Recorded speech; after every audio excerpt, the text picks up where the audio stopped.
হরে কৃষ্ণ, সকলকে জানাই প্রণাম। আজকে আমি রক্ষাবন্ধনের মহিমা বলার চেষ্টা করছি। এই রক্ষাবন্ধন প্রত্যেক বোন ভাইয়ের অটুট ভালোবাসা এবং আন্তরিক সম্পর্ক। আমি সকল বড় ভাইদেরকে জানাই বিনম্র প্রণাম, ছোটদেরকে জানাই কৃষ্ণ প্রীতি ও শুভেচ্ছা। আজকে জগতে যত বোন আছে ভাইয়ের হাতে রাখি বন্ধন করে, ভগবানের কাছে প্রার্থনা করে যেন ভাইকে সবসময় সুরক্ষা রাখে।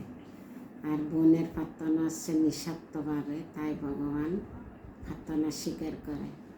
তে ভাই বোনের অটুট ভালোবাসা যেন চিরদিন থাকে। আমি এক সপ্তাহের জন্য পিছিয়ে গেলাম, তো আন্তরিকভাবে দুঃখিত। দাদা রাতে রক্ষাবন্ধন করতে পারলাম না, তবে ভগবানের কাছে প্রার্থনা করি যেন আমার দাদার শারীরিক সুস্থতা রাখে, আপদ বিপদ থেকে রক্ষা করে এবং ভগবত ভক্তি প্রদান করে। আমার একমাত্র ভাই, এখানে থাকতে আমি হাতে রক্ষাবন্ধন করতাম, তো এক সপ্তাহের জন্য পারলাম না। তো মনে মনে হলো দাদার কাছে রক্ষাবন্ধন করব আর ভগবানের কাছে প্রার্থনাটা করব। তো ঠিক আছে, এই রক্ষাবন্ধন উৎসব শনিবার, বলরাম জয়ন্তী আর পূর্ণিমা, অনেক ভালো দিন। আর 12টা পর্যন্ত উপবাস আছে। সকলের প্রতি অনুরোধ রইল 12টা পর্যন্ত উপবাস থাকি এবং বলরামের কৃপা লাভ করার জন্য শক্তি প্রদান করবে, ভক্তির শক্তি। সবাই ভগবত ভক্তি পাবেন যদি উপবাস থাকে, প্রার্থনা করেন আর পঞ্চব্যঞ্জন দিয়ে ভগবানকে ভোগ নিবেদন করবেন। আমার ঘরে বলরাম জয়ন্তী করার আশা করছি, সকলের নিমন্ত্রণ রইল। হরে কৃষ্ণ। বলরাম জয়ন্তীটা রক্ষাবন্ধনটা শুরু হয়েছে সত্যযুগ থেকে।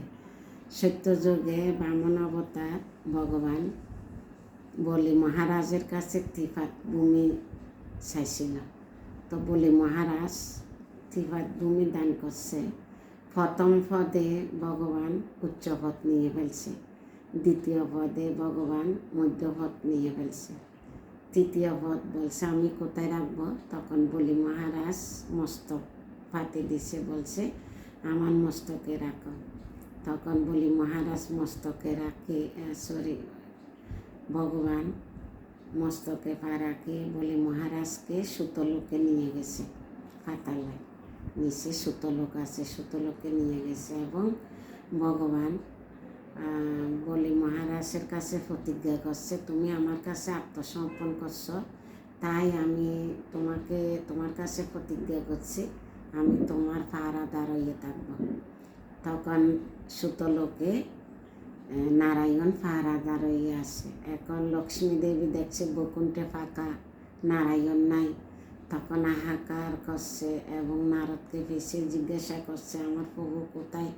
তখন নারদ বলছে সুতলোকে বলি মহারাজকে পাহারা দিচ্ছে। কীভাবে হলো বৃত্তান্তটা বলল, তারপর বলছে আমি কীভাবে উদ্ধার করব। তখন নারদ মুনি বলছে 3 দিন পরে রক্ষাবন্ধন, তো আপনি বলি মহারাজের হাতে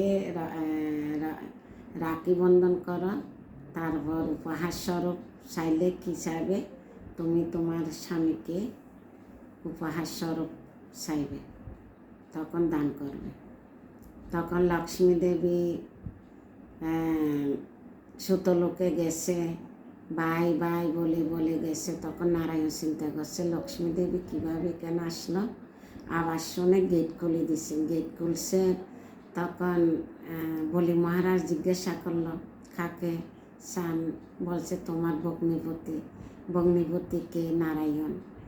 তো ভগ্নিপতি যখন বলছে ওই দিন রক্ষাবন্ধনের দিন পূর্ণিমা ছিল, তখন বলি মহারাজ হাত পাতে দিছে লক্ষ্মী দেবী হাতে রক্ষাবন্ধন করছে। তো বলছে এখন আপনাকে কি উপহার দিব, বলছে তোমার ভগ্নিপতি।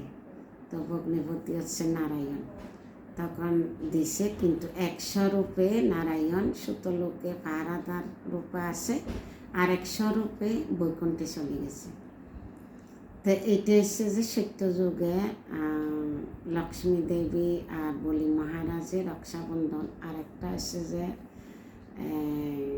দ্বাপর যুগে শিশুপালকে যখন শ্রীকৃষ্ণ সুদর্শন চক্র দিয়ে হত্যা করছিল, তখন এই সুদর্শন চক্র আবার যখন ফেরত আসছে, হাতের আঙ্গুল কাটি গেছে। হাতের আঙ্গুল কাটি যখন গেছে, তখন ওখানে কুন্তী দেবী ছিল, সুভদ্রা ছিল, দ্রৌপদী ছিল। দ্রৌপদী নতুন কাপড় ছিঁড়ে হাত বেঁধে দিছে। তখন শ্রীকৃষ্ণ এত ভালোবাসা, আন্তরিকভাবে ভালোবাসা দিয়ে বোন রূপে গ্রহণ করছে, বলছে আজকে তুমি আমার বোন। তখন দ্রৌপদী শ্রীকৃষ্ণকে হাতে রাখি বেঁধে দিছে। তো ভগবানকে রাখি পরাতে পারেন যারা মন চায়। এই একটা লীলা গেল। আর যমরাজ আর যমুনা বছর একদিন মিলে এই রক্ষাবন্ধনের দিন। তো যখন যমুনা যমরাজকে রাখি বন্ধন করছে, তখন যমরাজ জিজ্ঞাসা করলো আমি কি উপহার দিব।